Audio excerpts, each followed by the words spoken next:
歡迎大家再次返嚟小熊影視。今日小熊帶大家回顧一下2025年3月30號啟航嘅九巴19號線。19號線係循環來往安達臣同埋鑽石山，而根據九巴所講，呢條路線主力會以零排放嘅電巴行駛。咁究竟首航當日九巴係咪真係派出零排放嘅巴士去行走呢條路線呢？喺開始之前提大家，請記得訂閱我嘅頻道，你就會睇到更加多嘅精彩影片。頭先影完一架比亞迪嘅雙層電巴之後呢，就有一架城巴嘅富豪 B9TL 經過啦。呢個時候小熊就帶大家行去啟祥苑嘅巴士總站度睇一睇啦。離遠就已經好清楚望到19呢個數字啦，冇錯啦，係19，要講清楚啊，唔係粗口嚟嘅。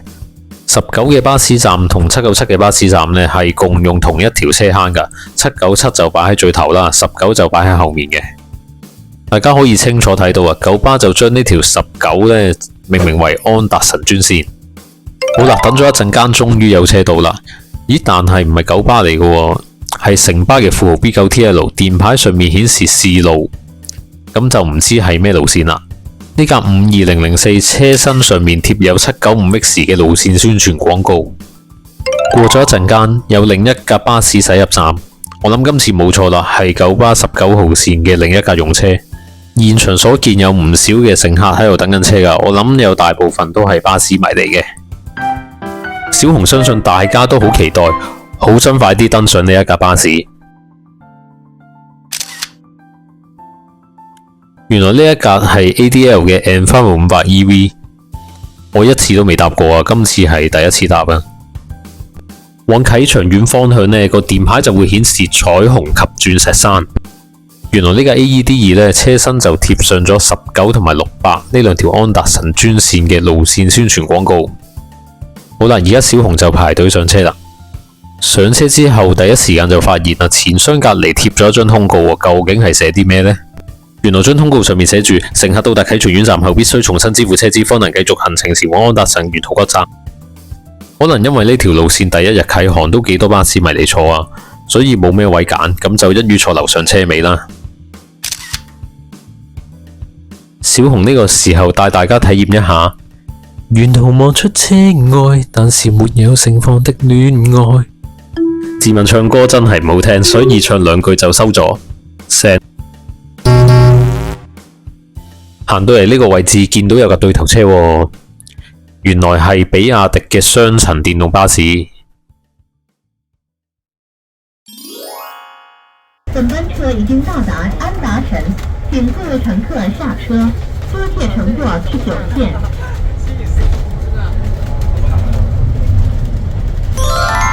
由鑽石山上車，大約經過20分鐘左右嘅車程，上到嚟安達臣總站。巴士迷都急不及待咁樣落咗車之後，即刻去揾個靚位影相。小熊當然都唔執輸啦。喺呢個時候，小熊就帶大家回顧一下3月30號下晝3點45分安達臣總站嘅現場環境。啟航日嘅下晝呢，有唔少嘅巴士迷都搭車上到嚟安達臣總站呢度影相打卡。我相信各位嘅重點都係擺喺呢兩架貼上安達臣專線車身廣告嘅電動巴士。唔知道大家中意 AED 啊，還是 BED 多啲啦？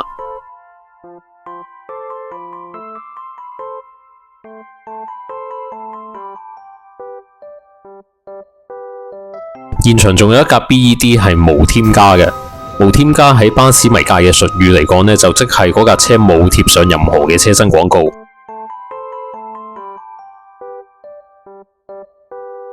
無添加嘅 BED 即將駛離安達臣總站，路線牌就顯示19彩虹及鑽石山，唔知佢係咪打個圈返嚟上客呢？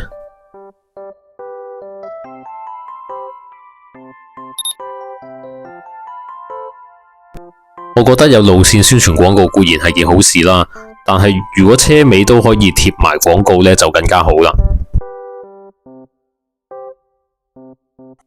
至於600號線呢，由安達臣去中環呢，當日就未有車開嘅，因為係3月31號先至啟航。頭先駛離總站嗰架無添加嘅 BED 呢，終於返咗嚟啦，入返19號線嘅車坑。假如冇估計錯誤呢，嚟緊會開嗰班車，我相信就係 VED 啦。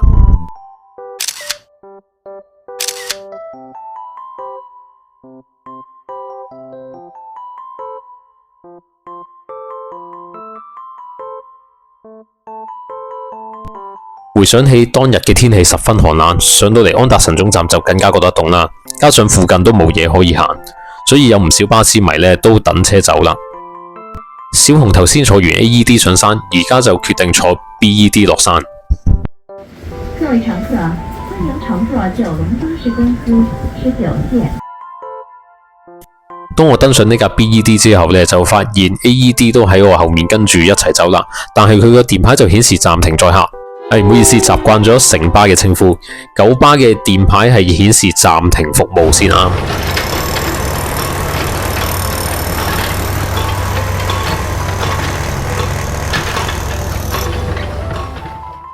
大約用咗20分鐘由安達臣返到嚟鑽石山，現場所見呢架城巴52004都依然泊咗喺度。